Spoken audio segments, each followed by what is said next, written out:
So I took a signed statement from Pam, put it on tape, sent it to Buck Revell, number 2 man of the FBI at the time, who used to work for me in Philadelphia. He was the head of the bank robbery squad. And I told Buck and the FBI, I said, you guys, I said, first you try to prosecute me in Dallas. It was right here in Dallas, by the way.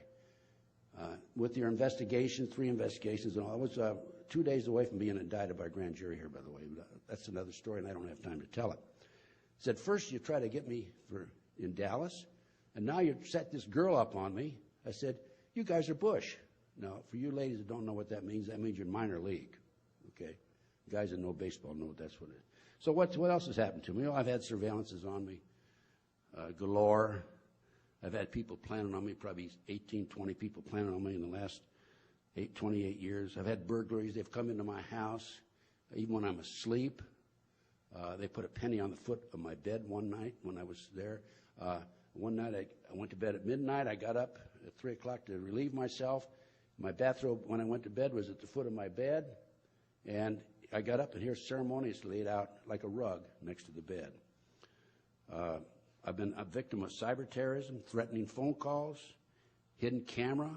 I came home from a trip here within the last 5 or 6 weeks, month I guess it is. I was looking for a file on the table that I had in my apartment, my house in Claytonia, and I couldn't find it. I was looking through, and I had a phone call, 8:27 a.m., and a male voice says, did you find the file? They had a camera in there, hidden camera in there. But they have cameras now that the size of the end of a pinpoint of a needle. Had threatening phone calls, cyber terrorism, hidden cameras, stolen. My car's been stolen. I've had gang stalking on me, lug nuts removed. I've had flat tires. My window's been shot out twice. Both times I was standing near the window. I have had TV surveillance of me. They can monitor you through the cable television, by the way, even if it's off.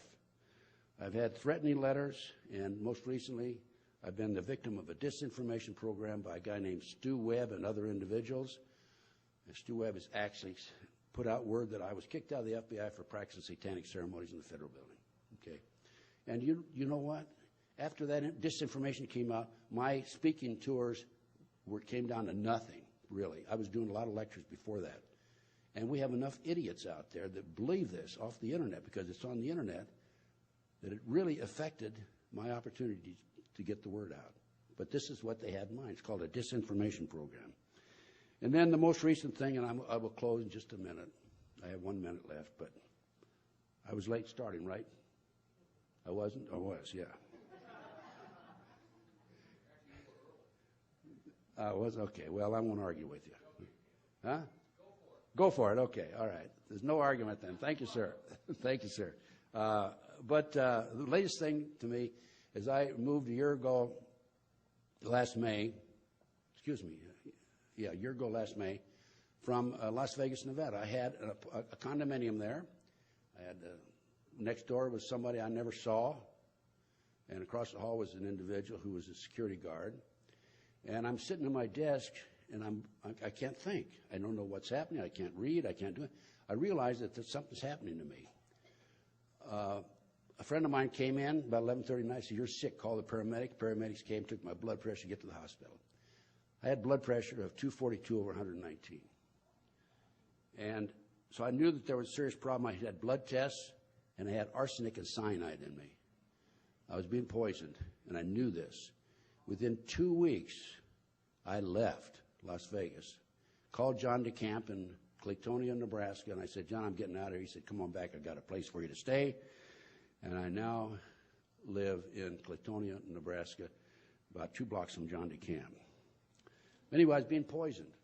And there's other stories about the poison. They've tried to poison me when I'm driving down the street. They have a device that they put in the back of a car, and they pump the poison out, and you're behind it, and you can't. They block you in. Car in the front, car beside you, car behind you. But it hadn't worked because I've caught on to it. But anyway, I was being poisoned in Las Vegas in my condo, and I was able to overcome that. As soon as I moved, I just loaded up on vitamins and what have you. Okay, I was asked a few moments ago before I came on board, the reason for the terrorist movement, by the way, the reason for the terrorist movement is they create these terrorist acts. The government does this covert operation in order to establish the Homeland Security, and in order to write the Patriot Act, take away our constitutional rights and civil liberties. There are prison camps that have already been set up. There are railroad cars, three-tier railroad cars, and I've seen them personally, that have shackles in them. I didn't see the shackles, I saw the car. And there are big plans for the next terrorist attack, I think, to pick up a bunch of us as a red, blue, and green list and haul us off to these concentration camps. So, okay, now, thank you very much.